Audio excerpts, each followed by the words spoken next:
Because I got a reputation of not staying where I ain't supposed to be for too long. The promise may take a while, but it's gonna happen. It's gonna happen. And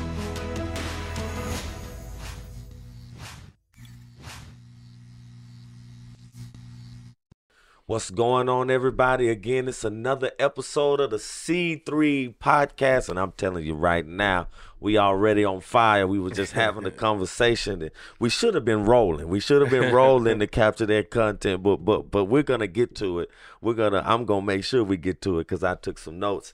Again, I'm here with our pastor, master teacher, Dr. Earl Grant Jr., and we are continuing our installments. This will be the last installment of Unshakable, Wherewithal. And today we're talking about Joseph. And again, if you've been with us, we're in Hebrews 11, and this is verse number 22. And it says, by faith, Joseph, when his end was near, spoke about the exodus of the Israelites from Egypt and gave instructions concerning the burial of his bones.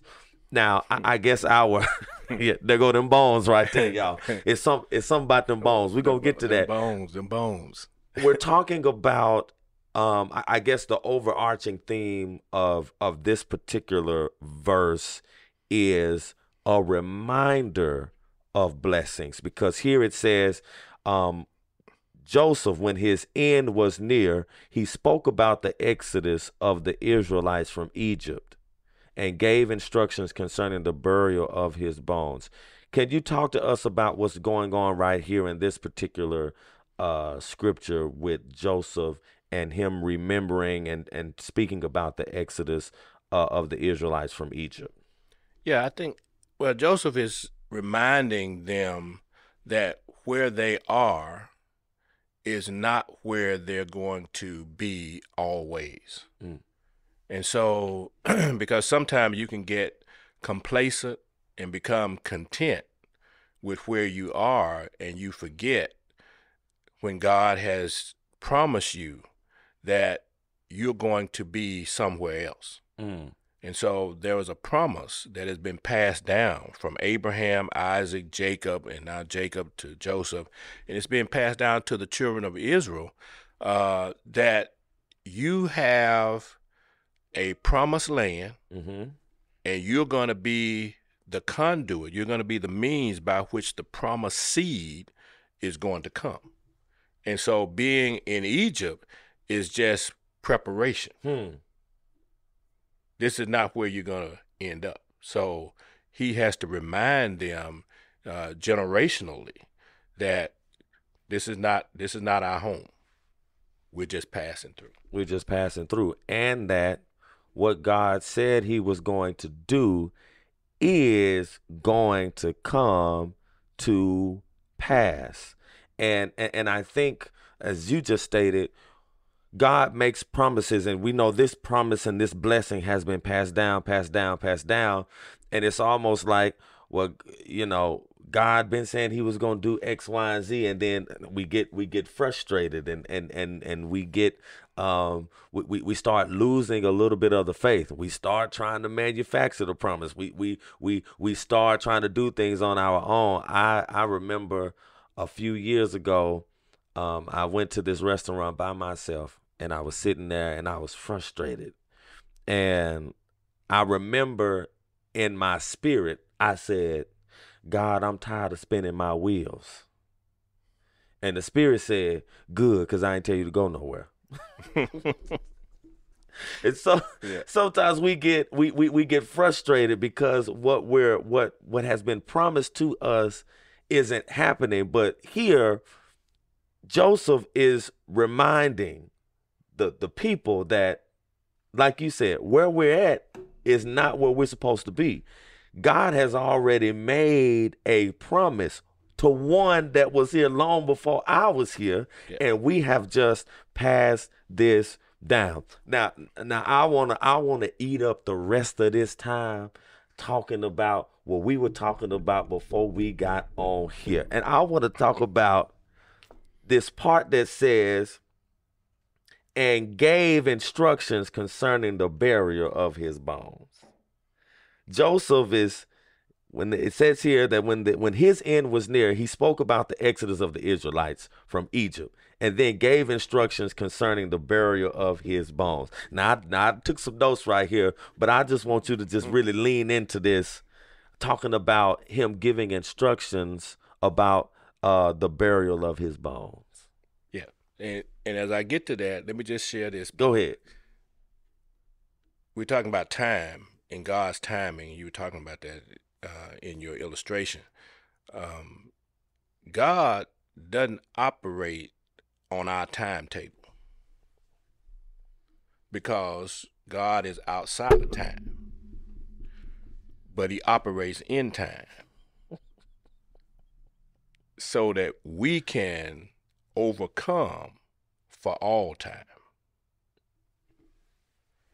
And so that becomes the paradigm. Mm-hmm. God is not concerned about our time because he operates in eternity. Mm-hmm. So we got to persevere in time. In the construct of time. In time. And trust God to do what he's going to do in his own time. And so that's really what this whole scenario is about, that Joseph is laying out for the children of Israel and for us. That you got to trust God that he's going to do what he said he was going to do when he wants to do it. Mm-hmm. However long that takes. Because, time for him is nothing. So Joseph has persevered till he comes to the end of his life. And he had to go through a whole lot. Mm-hmm. A whole lot that God had given him a dream and given him a vision of what's going to happen, and all this, and he took a whole lot. He went through a whole lot, but by faith, he persevered. And so now he's passing on to his family and the nation, because they're becoming this people. They've grown, they've multiplied, they've been fruitful, and God is bringing them into being of a large nation ultimately.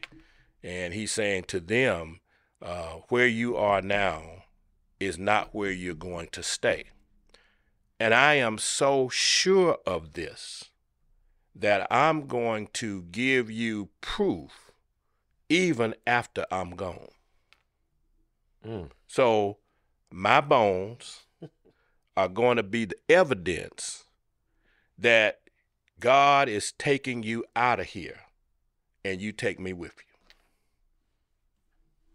Listen, Joseph told them, take my bones with you. With you. Now, as we were talking earlier, he said bones. He didn't say body, which is an indication to them it's not going to happen tomorrow. It's not going to happen tomorrow. It's not going to happen next week, next month, next year. It's still going to take a while, but wait on it. Trust in the Lord. Man, that's good. That he will bring it to pass. And Joseph said, I'm not going to see it in the flesh, but I see it by faith. Man, listen. As you were saying that, I'm thinking to myself, well, according to the scripture right here, Joseph he's talking. So he's still alive.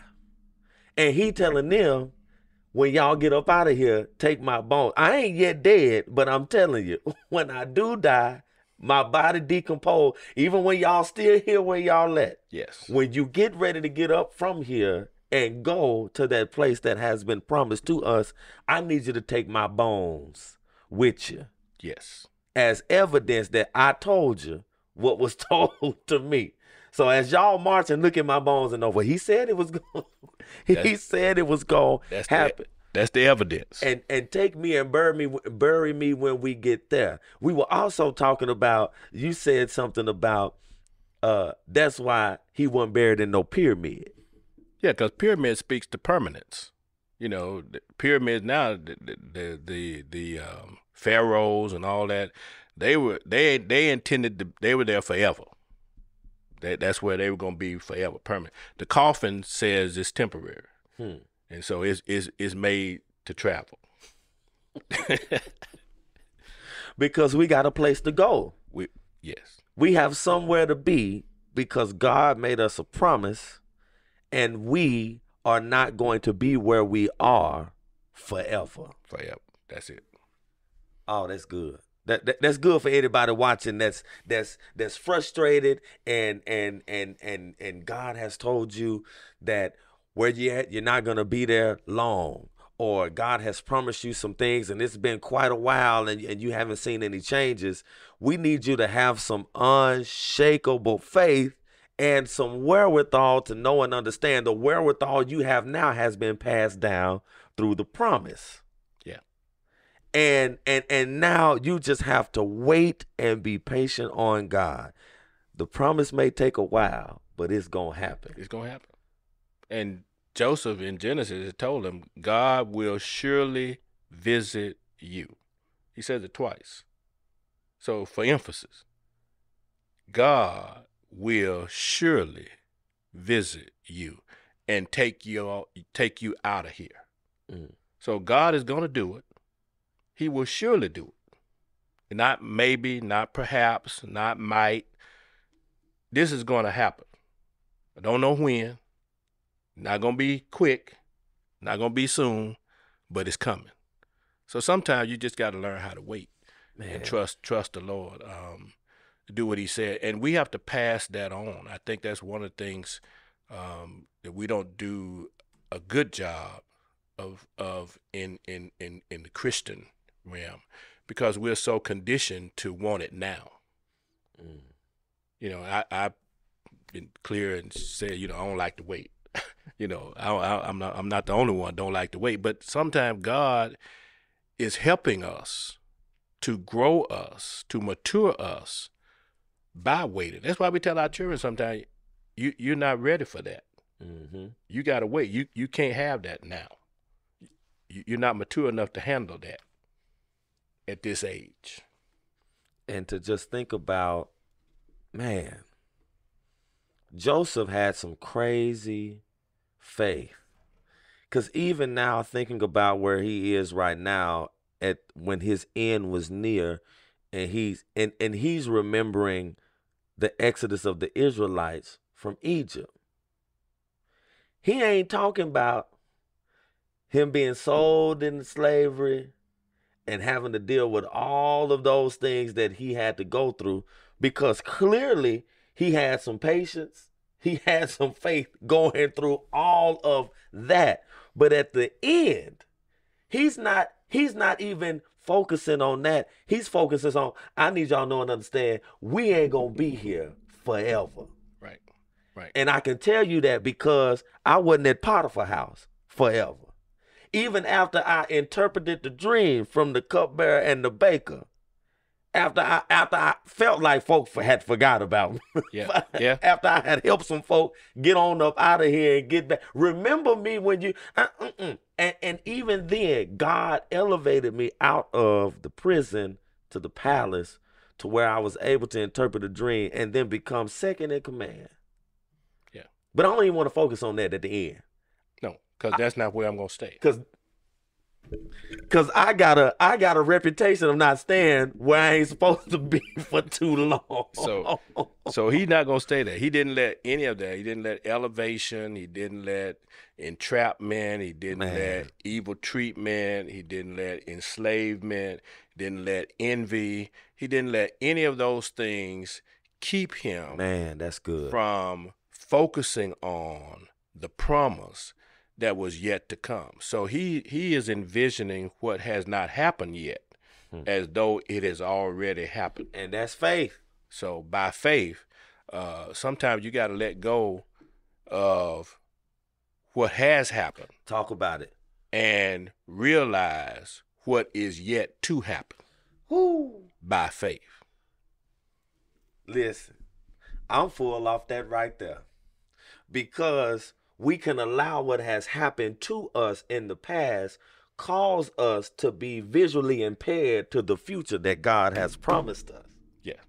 Because God will surely visit you. I ain't got nothing to say. I'm done. We just want you to know and understand that God will surely visit you. By faith, you need to know and understand that God is going to get you where he has promised you will be. I'm good. Anything you want to add, Pastor? God bless you.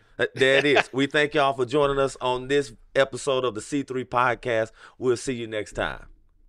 Well, hello, and thank you for joining the C3 Podcast of Covenant Community Church. We are delighted and excited that you chose to be with us today. And if you have any questions or comments that you would like to share with us, we invite you to go to our website at mycovenantcc.com, fill out our virtual connection card, share your comment or your question, and I promise you we'll get back to you as soon as possible.